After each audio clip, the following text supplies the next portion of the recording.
नमस्कार, स्वागत है आपका जन टीवी उत्तराखंड में। आपके साथ हूं मैं सदफ फातिमा। खबरों की शुरुआत करेंगे हेडलाइंस के साथ।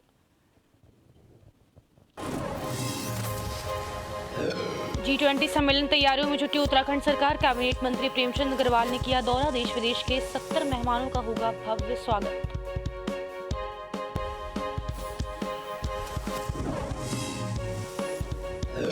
उत्तराखंड सरकार का बाल श्रम और बाल भिक्षावृत्ति उन्मूलन पर जोर। बाल अधिकार संरक्षण आयोग की हुई कार्यशाला। बाल विकास मंत्री रेखा आर्या ने की शिरकत।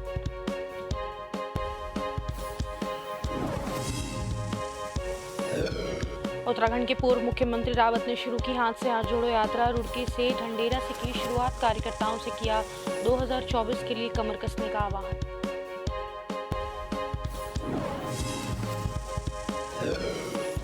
पौड़ी पालिका अध्यक्ष यशपाल बेनाम की बेटी की शादी रद्द। मुस्लिम युवक से होनी थी शादी। बढ़ते विरोध को देखते हुए लिया फैसला।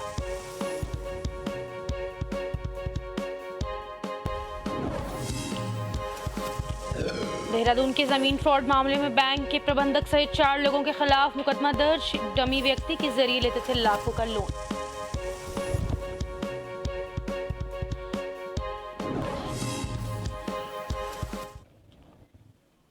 और अब देखेंगे खबरों को विस्तार से। 25 मई से 27 मई तक उत्तराखंड में होने जा रहे G20 सम्मेलन को लेकर तैयारियां जोरों पर है। Jolly grant airport, Rani Pokhari और ऋषिकेश में साज सज्जा और सौंदर्यीकरण के काम चल रहे हैं। कैबिनेट मंत्री प्रेमचंद अग्रवाल ने कार्यों का निरीक्षण किया और अधिकारियों को जल्दी से जल्दी सभी कार्य पूरे करने के निर्देश दिए।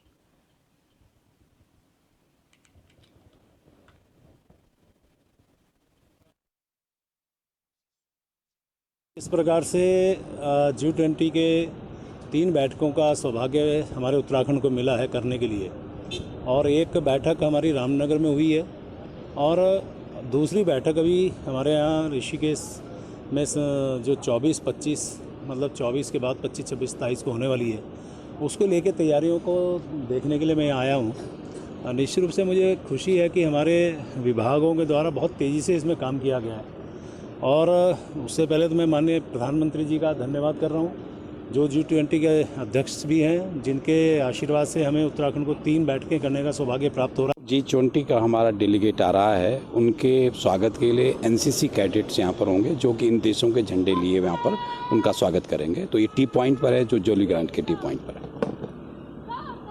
कितना बड़ा आयोजन? नहीं, ये देश की प्रतिष्ठा और सम्मान को प्रदर्शित करने का एक बहुत बड़ा अवसर है और उत्तराखंड के लिए भी अपनी समृद्धि को दिखाना, अपनी क्षमताओं को दिखाने का भी बहुत बड़ा अवसर है। तो उसी परिप्रेक्ष्य में शिक्षा विभाग भी जो है शासन के साथ तालमेल बिठा कर उत्तराखंड विदेशी मेहमानों की मेजबानी करने जा रहा है। जो G20 सम्मेलन है, उसके लिए तमाम विदेशी मेहमान उत्तराखंड देवभूमि में पधार रहे हैं। इसी को लेकर आज कैबिनेट मंत्री प्रेमचंद अग्रवाल ने जॉली ग्रांट एयरपोर्ट पर तैयारियों का जायजा लिया और तमाम प्रशासनिक अधिकारी इस कार्य में लगातार लगे हुए हैं। जो तैयारियों को अब जो है अंतिम रूप दिया जा रहा है। आप मेरे पीछे यहाँ पर देख सकते हैं, NCC के जो छात्र हैं वो भी विदेशी मेहमानों के स्वागत के लिए यहाँ पर मौजूद रहेंगे और उनकी जो रिहर्सल है वो यहाँ पर अभी चल रही है।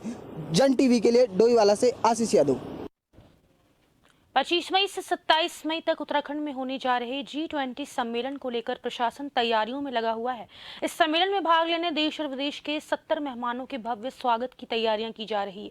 बता दें कि DM सोनिका सिंह के नेतृत्व में तमाम विभागीय अधिकारियों ने जॉली ग्रांट एयरपोर्ट से लेकर रानी पोखरी और ऋषिकेश तक के आवागमन मार्ग पर फील्ड में ही डेरा डाला हुआ है। DM देहरादून सोनिका सिंह लगातार jolly grant airport, Rani Pokhari और ऋषिकेश मार्ग में चल रहे कार्यों का निरीक्षण कर रही है।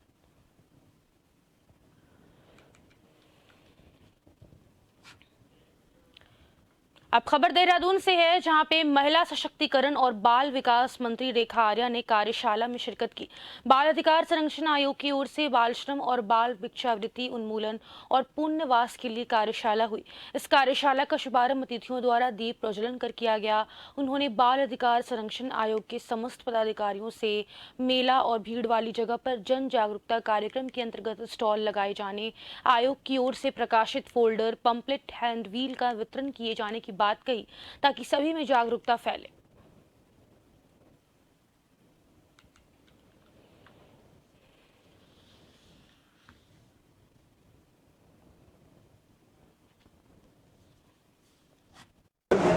ऐसे बच्चे जो किसी भी प्रकार से भिक्षावृत्ति में लिप्त रहे, ऐसे बच्चे जो कि बाल श्रम में लिप्त रहे, ऐसे बच्चों को किस प्रकार से संस्थाओं द्वारा, CWC द्वारा या संबंधित विभागों द्वारा उनको समाज की मुख्य धारा से कैसे जोड़ा जा सकता है, उसको लेकर यहाँ पे चर्चा, परिचर्चा और एक पूरी गोष्ठी यहाँ पर आज आहूत की और उसी गोष्ठी में मुझे आने का अवसर मिल रहा।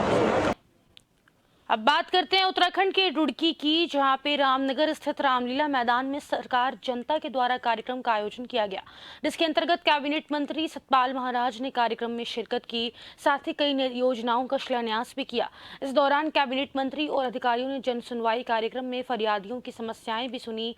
इस दौरान जनता सुनवाई में जिलाधिकारी धीराज सिंह गब्रियाल, उप जिलाधिकारी अभिनव शाह समेत विधायक प्रदीप बन्ना, जिला पंचायत अध्यक्ष किरण चौधरी, ब्लॉक प्रमुख लुबना राव भी मौजूद रही।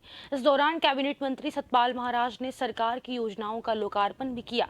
वहीं जनता दरबार में जमीन जलभराव, रास्ते की समस्या, कब्जे की समस्या समेत तमाम जन समस्याएं सामने आई।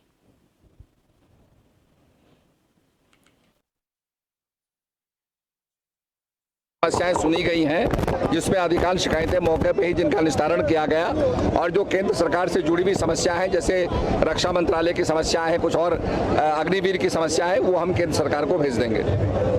नहीं, प्रधानमंत्री जी ही करते हैं उसमें, क्योंकि निश्चित रूप में जो भी बड़ा उपक्रम होता है उसका उद्घाटन प्रधानमंत्री जी करते हैं। राम यात्रा के अंदर यमुनोत्री के अंदर 2,17,704 लोगों ने दर्शन प्राप्त किए हैं पट खुलने के बाद। गंगोत्री में 2,41,722 लोगों ने दर्शन प्राप्त किए हैं। केदारनाथ में 4,07,328 लोगों ने दर्शन प्राप्त किए हैं। बद्रीनाथ में 3,05,500 लोगों ने दर्शन प्राप्त किए हैं। ये 4 धाम खुलने के बाद जो है 11,72,254 लोगों ने दर्शन प्राप्त किए हैं। तो अच्छी उपलब्धि हमारे लिए है। अब बात करते हैं रुड़की की, जहां पे भगवानपुर विधानसभा क्षेत्र अंतर्गत खेलपुर गांव में इंटरलॉकिंग टाइल्स की सड़क का फीता काटकर उद्घाटन किया गया। इस दौरान भगवानपुर विधायक ममता राकेश ने बताया कि किसी भी देश, प्रदेश या गांव में विकास की सबसे पहली पहचान उसकी सड़कें होती है। इसी क्रम में विकास कराना हमारी प्राथमिकता है।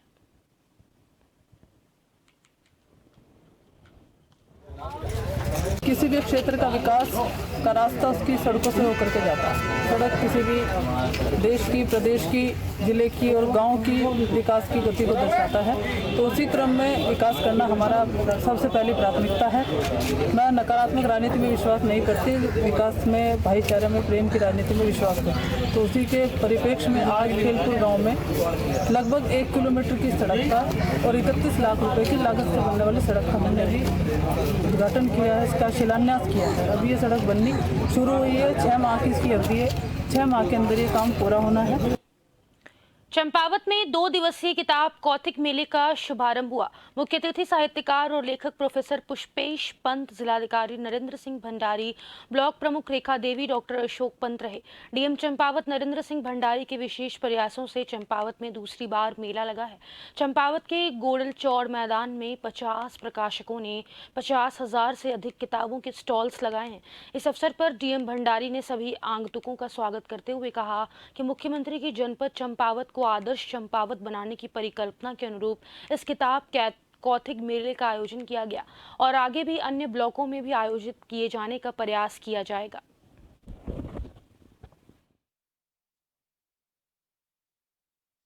माननीय मुख्यमंत्री जी के जैसे आदर्श चंपावत को लेकर भी निर्देश हैं और हमारे यहाँ पे, क्योंकि बच्चों को जो पढ़ने की रुचि है वो बढ़े, और यहाँ पे सरस मेले के बाद एक ऐसे मेले की ज़रूरत थी जिसमें बच्चे पढ़ना भी सीखें। और यहाँ पे हमारे लगभग 50 पब्लिशर का टारगेट था। धीरे धीरे लग रहे हैं स्टॉल्स और बहुत बच्चे आप देख सकते हैं कि पार्टिसिपेट भी कर रहे हैं। इंटरेस्टिंग है। और प्रोफेसर पुष्पेश पंत जी का भी लेक्चर था। ऐसे लेक्चर्स भी हैं, एप्पल की एक्टिविटीज़ है। तो पूरा चाइल्ड फोकस्ड, सिर्फ चाइल्ड ही नहीं, adult he, but mainly children में जो हमारे बच्चे हैं उन्हें पढ़ने की, लिखने की रुचि को बढ़ाना। मेरा ऐसा मानना है कि किताब कौतिक में, पुस्तक मेले में, साहित्य महोत्सव में, बुक फेयर में बड़ा अंतर है। साहित्य महोत्सव में साहित्यकार लोग मिलते हैं, बैठते हैं, उनकी बातचीत होती है। बुक फेयर हो या पुस्तक मेला हो, किताबों की बिक्री का एक जरिया होता है। जब आप कौतिक की बात करती हैं तो पहाड़ी एक उत्सव है, उल्लास का, हर्ष का, जहाँ आप जाके जलेबी पकौड़ी भी खाते हैं, नाच गाना भी देखते हैं, जोड़े बहरे भी सुनते हैं, किताब भी देख लेते हैं, उलटते पलटते हैं और खुश होकर घर को आते हैं। तो तो जो भाव है। उत्तराखंड के पूर्व मुख्यमंत्री हरीश रावत ने इस बार रुड़की के ढंडेरा से हाथ जोड़ो यात्रा की शुरुआत की। कार्यकर्ताओं से अपील भी की कि कहा कि इस बार 2024 की तैयारियों के लिए कमर कसकर तैयार रहें, क्योंकि 2024 के चुनाव में सभी फिरका परस्त ताकतों को पछाड़कर आगे बढ़ना है। उन्होंने यह भी कहा कि वे कांग्रेस के पुराने कार्यकर्ता हैं और पूरी तरह से कांग्रेस के लिए समर्पित हैं। उन्होंने कहा कि कांग्रेस में किसी तरह की कोई गुटबाजी नहीं है और थोड़ी बहुत नाराजगी सभी पार्टियों में देखी जाती है। भाजपा के खेल को समझेगी नहीं तो ये कुछ भी उनके साथ कर सकते हैं। ये नोटबंदी एक सामान्य नोटबंदी नहीं है, ये अर्थव्यवस्था के साथ खिलवाड़ है। डॉक्टर मनमोहन सिंह जी ने उस समय कहा था कि 2% GDP गिरेगी और देश के लिए ये बड़ा दुर्भाग्यपूर्ण निर्णय है। और आज हम फिर कह रहे हैं, ये फिर एक धक्का जो उधम सिंह नगर के किच्छा पहुंचे केंद्रीय स्वास्थ्य राज्य मंत्री SP सिंह बघेल का जोरदार स्वागत किया गया। किच्छा में राइस मिल एसोसिएशन के अध्यक्ष रामबाबू प्रधान के निवास पर आयोजन हुआ। भाजपाइयों ने फूल मालाएं पहनाकर केंद्रीय स्वास्थ्य राज्य मंत्री का स्वागत किया। SP सिंह बघेल के साथ प्रोफेसर रहे किच्छा निवासी अरुण सिंह के परिवार के लोगों से मिलकर उन्होंने उनका हालचाल जाना। केंद्रीय स्वास्थ्य मंत्री बघेल ने धर्मांतरण को लेकर तीखा हमला किया।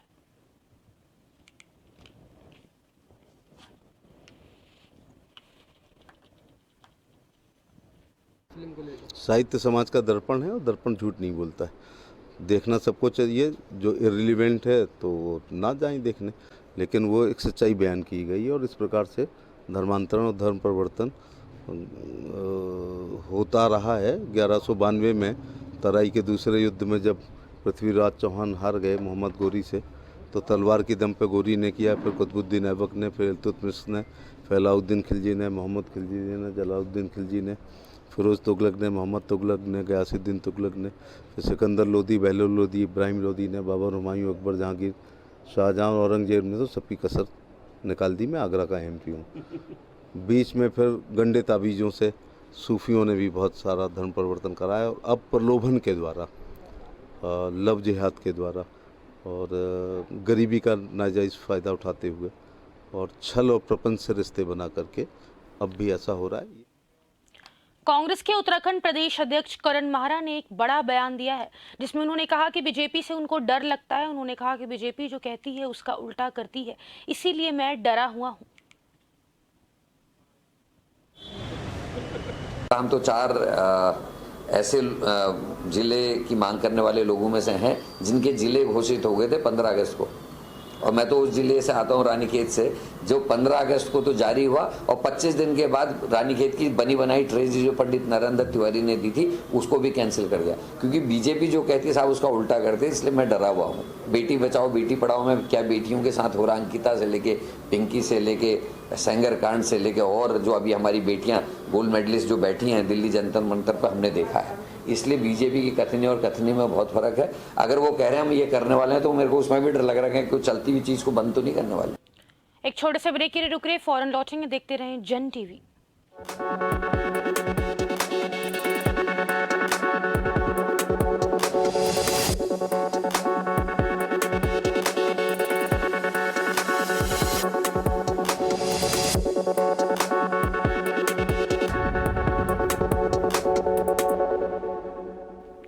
ब्रेक के बाद आप सभी का स्वागत है। खबरों की ओर बढ़ेंगे। देहरादून में कांग्रेस मुख्यालय में राजीव गांधी की पुण्यतिथि पर राजीव गांधी को माल्यार्पण कर पुष्प अर्पित किए गए।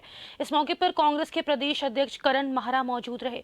उन्होंने कहा कि राजीव गांधी के विचार देश के लिए प्रेरणादायक रहे हैं। साथ ही कहा कि उनका सभी धर्मों के प्रति सम्मान रहा है। पूरी कांग्रेस पार्टी उनके विचारों पर आगे बढ़ रही है।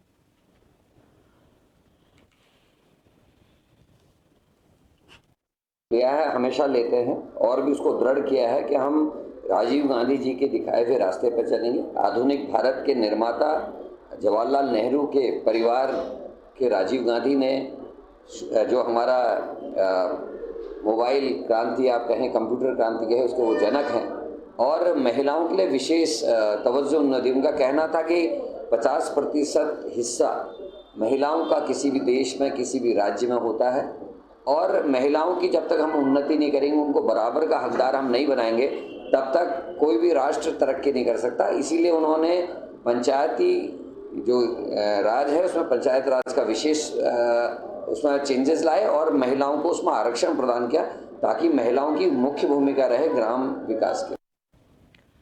कैबिनेट मंत्री चंदन राम दास के निधन के बाद बागेश्वर सीट पर उपचुनाव होने हैं। उपचुनाव को लेकर बीजेपी और कांग्रेस अपनी अपनी तैयारियों में लगी हुई है। वहीं दूसरी ओर उपचुनाव के बीच कांग्रेस और बीजेपी में आरोप और प्रत्यारोप का दौर जारी हो गया है। प्रदेश अध्यक्ष करण माहरा का बयान सामने आया, कहा कि बीजेपी प्रदेश अध्यक्ष चंदन राम दास के परिवार में फूट डालने का काम कर रहे हैं।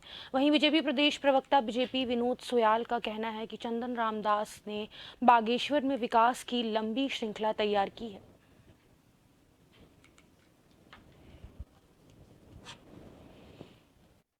बीजेपी घबराई हुई है।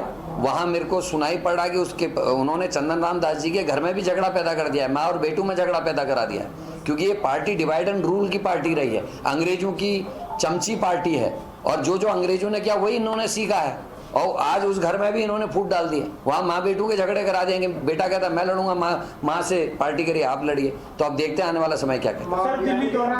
बागेश्वर चुनाव को लेकर निश्चित रूप से कांग्रेस पार्टी इस स्थिति में नहीं है कि माननीय जो हमारे स्वर्गीय चंदन रामदास जी थे उनके द्वारा उस क्षेत्र के लिए जो विकास कार्यों की एक लंबी श्रृंखला तैयार की गई और जितने लंबे समय तक वो जन जन के बीच में लोकप्रिय थे, तो आज कांग्रेस के पास जब प्रत्याशी नहीं मिल रहा है तो कांग्रेस के प्रदेश अध्यक्ष करण माहरा जो है तो अनर्गल प्रलाप करने पे लगे हुए हैं कि भारतीय जनता पार्टी ये कर रही है वो कर रही है।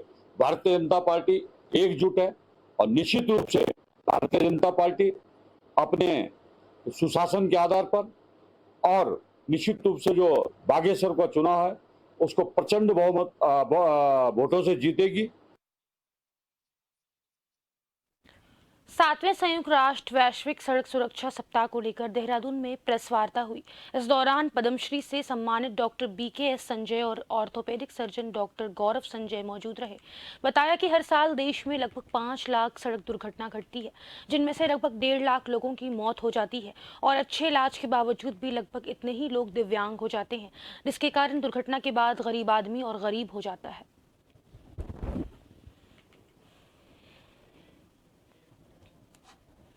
खबर पौड़ी से है। बालिका अध्यक्ष यशपाल बेनाम ने परिवार की रजामंदी से अपनी बेटी की शादी के कार्यक्रम को रद्द कर दिया। दरअसल मुस्लिम युवक से बेटी के विवाह समारोह की तारीखें तय होने और विवाह का कार्ड वायरल हुआ था।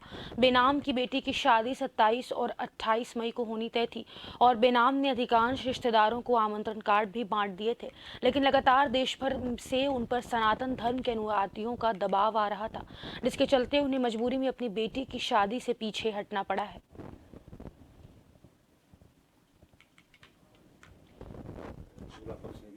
कार्ड जो है बाहर से वायरल होने के कारण तमाम संगठनों के द्वारा लोगों के द्वारा मुझ पे तमाम तरह की बातें कही गई सोशल मीडिया के द्वारा, और अब धीरे धीरे इस तरह का माहौल जो है क्रिएट हो गया है कि मुझे लगता है इस तरह के माहौल के बाद शादी के लिए परिस्थितियां अनुकूल नहीं है। जो हमारा 25, 26, 27, 28 का कार्यक्रम था, तो फिलहाल इन तमाम चीज़ों को देखते हुए एक बाप होने के नाते मैंने अपनी बच्ची के प्यार को स्वीकारा। वर पक्ष के हम लोगों ने परिवार ने आपस में बैठकर शादी करने को फैसला किया था, लेकिन जो वर्तमान माहौल चल रहा है वो एक नगर पालिका अध्यक्ष होने के नाते, एक जनप्रतिनिधि होने के नाते अब मेरी जिम्मेदारी अपनी जनता के प्रति भी है कि एक खुशनुमा माहौल बना रहे, सौहार्दपूर्ण माहौल बना रहे, लेकिन वो माहौल शादी के लिए मुझे अनुकूल प्रतीत नहीं हो रहा है। इसलिए हम तमाम 26, 27, 28 के जो हमारे वैवाहिक कार्यक्रम हैं उन्हें। देहरादून में जमीन फ्रॉड मामले में जिला सहकारी बैंक के प्रबंधक के साथ अन्य 4 के खिलाफ मुकदमा दर्ज हुआ है। बताया जा रहा है कि आरोपियों ने रजिस्ट्री पर डमी व्यक्ति को खड़ा कर लाखों का लोन ले लिया।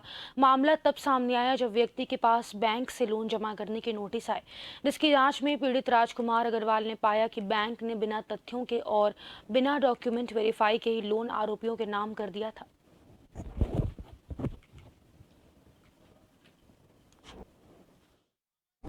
थाना क्लेमेंट टाउन में एक मुकदमा पंजीकृत किया गया है, जो कि 420, 467, 468 IPC के अंतर्गत दर्ज किया गया है। इसमें जो वादी हैं उनके द्वारा ये बताया गया है कि उनकी रजिस्ट्री पे दूसरे व्यक्ति द्वारा अपनी फ़ोटो लगा करके और उनकी प्रॉपर्टी पर बैंक से लोन ले लिया गया। इस संबंध में बैंक द्वारा भी प्रॉपर वेरिफिकेशन ना करते हुए उस व्यक्ति के नाम पर उसकी वादी की प्रॉपर्टी के अगेंस्ट लोन दे दिया गया। इसी संबंध में मुकदमा पंजीकृत।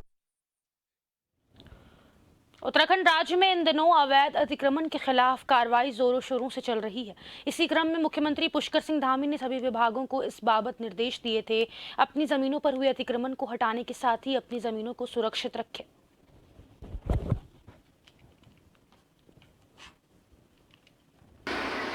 लैंड बैंक का तो एक बड़ा हुआ है, इसमें जो हमारी नगर निगम की ज़मीनें हैं, हमारा प्रयास है कि वो ज़मीनें हम उनको बचाएं और ज़मीनों पे अतिक्रमण ना हो, उस पर कब्जा ना हो।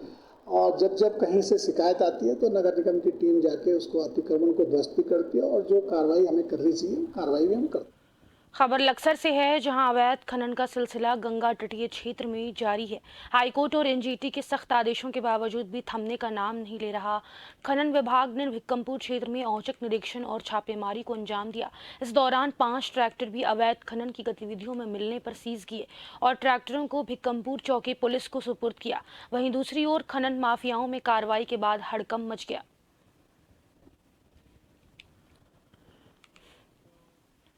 खबर देहरादून से है। एसटीएफ की एनटीएफ टीम ने थाना रायवाला पुलिस के साथ संयुक्त कार्रवाई की।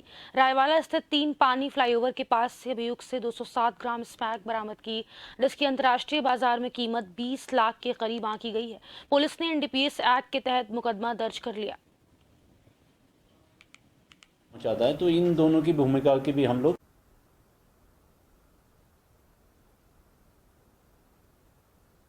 इसमें पता करेंगे कि इसका बाकी भी डिटेल निकालेंगे। कपिल देव के द्वारा किन किन लोगों को यहाँ पर दिया जाता है और उसके साथ और भी जो सप्लाई करने वाले लोग हैं वो कौन है, तो ये पता करेंगे। और तौसीफ खान नामक जो व्यक्ति है, जो बरेली का है, जो आनंद कुमार को उपलब्ध कराता है और बिजनौर से आनंद कुमार जो है देहरादून तक पहुँचाता है, तो इन दोनों की भूमिका की भी हम लोग जाँच करेंगे। और हमने आनंद कुमार के लिए टीमें रुड़की सिविल लाइन कोतवाली क्षेत्र में हरिद्वार रोड पर शेरपुर गांव के पास हरिद्वार की ओर से आ रही एक बस एक कार को बचाने के चक्कर में सड़क किनारे गहरे गड्ढे में चली गई। गहरे गड्ढे में जाने से 4 यात्री घायल हो गए, जिन्हें उपचार के लिए अस्पताल में भर्ती कराया गया। बताया जा रहा है कि बस चालक को भी सिर में चोट आई है।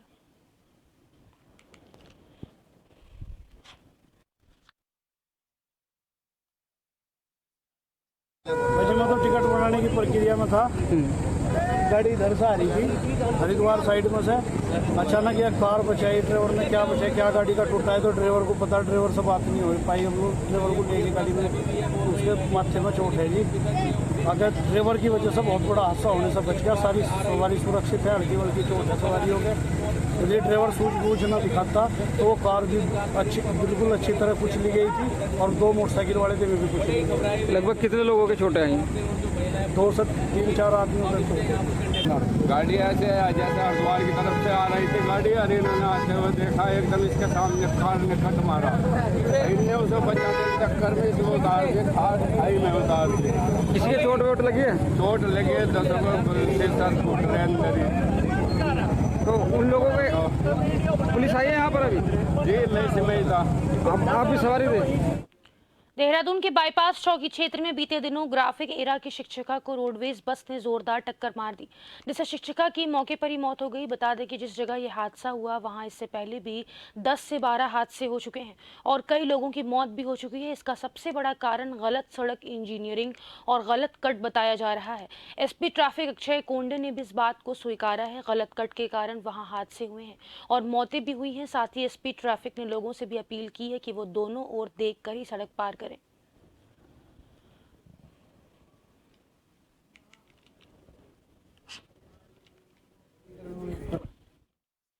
बाईपास रोड एक नया हाईवे तैयार हुआ है और जब से यह हाईवे कम्प्लीटली पूरा हुआ है तब से वहाँ एक्सीडेंट्स भी बिल्कुल बढ़े। कुछ उसमें एक्सीडेंट्स स्मॉल एक्सीडेंट से कुछ केसेस में डेथ भी हो रही है। इसका मुख्य कारण ये हो रहा है कि रोड चौड़ी बन गई है पर जो साइड रोड्स थी उसमें वो अभी भी छोटी है, जंक्शंस भी इनकम्प्लीट है और जो बाकी इंफ्रास्ट्रक्चर चाहिए, इल्यूमिनेशन चाहिए या फिर लेफ्ट फ्री एंगल चाहिए, जंक्शन के लिए जितनी एसेंशियल चीज़ें चाहिए उसका।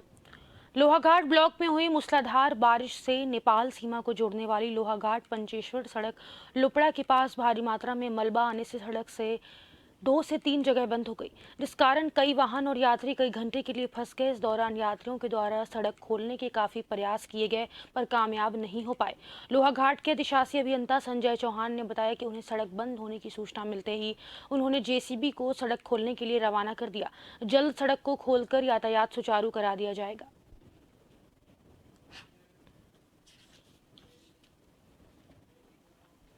और इसी के साथ जन उत्तराखंड में बस इतना ही। नमस्कार।